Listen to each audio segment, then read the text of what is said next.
Welcome to my YouTube channel. Halo teman-teman, kali ini kita akan belajar apa saja sih organ reproduksi pada pria dan wanita. Nah, kita bahas organ reproduksi pria dulu ya. Organ reproduksi pria yang pertama yaitu skrotum. Skrotum adalah kantong yang berisi testis, yang terdiri dari lapisan luar kulit yang tebal. Skrotum berfungsi untuk mengatur suhu testis agar sesuai untuk produksi sperma. Organ reproduksi yang kedua yaitu penis. Kita semua tahu bahwa penis adalah organ untuk berhubungan seksual.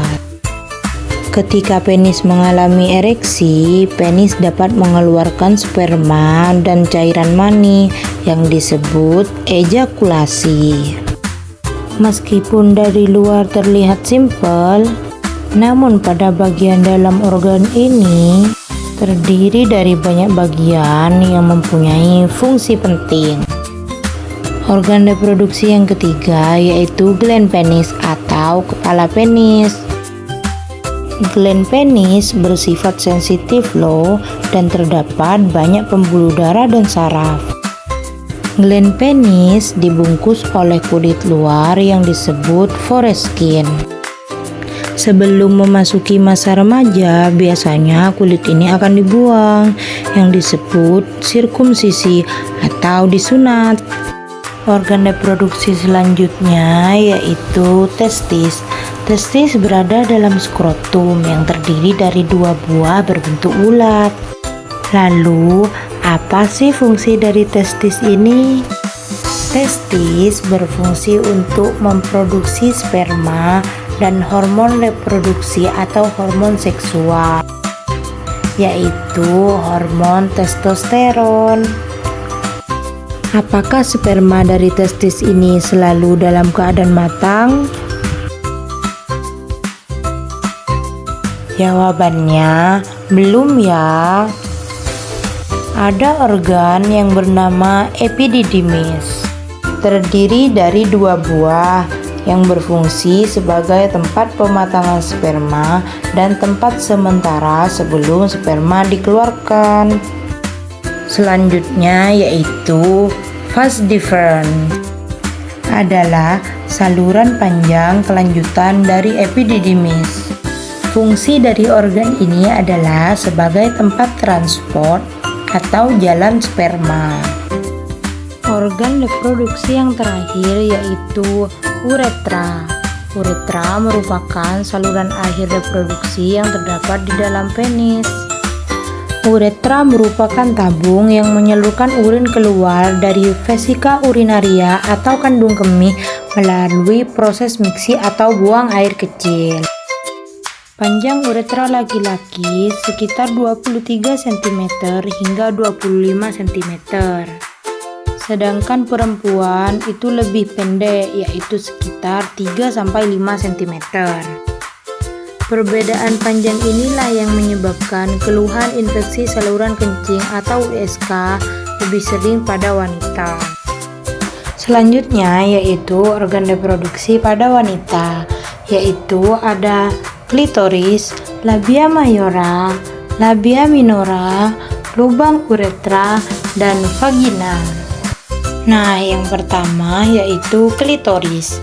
Klitoris adalah organ seksual perempuan yang sangat sensitif terhadap stimulasi. Selanjutnya yaitu labia mayora.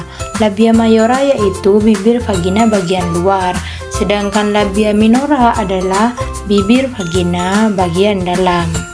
Selanjutnya yaitu vagina. Bagian yang tampak dari luar ini disebut liang vagina.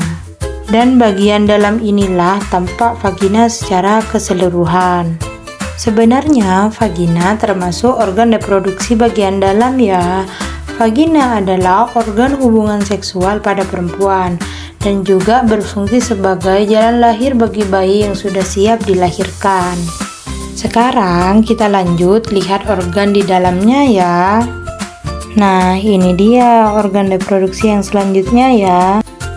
Ada serviks, tuba falopi, rahim, dan indung telur. Serviks atau leher rahim menghasilkan lendir yang berfungsi untuk membantu sperma masuk ke dalam rahim dan juga dapat menghalangi masuknya bakteri ke dalam rahim. Lanjut ya, satu buah uterus atau rahim.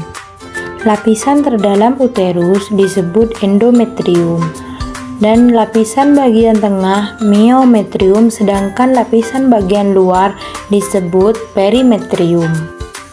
Endometrium akan mengalami keluruhan setiap bulannya yang kita sebut sebagai menstruasi.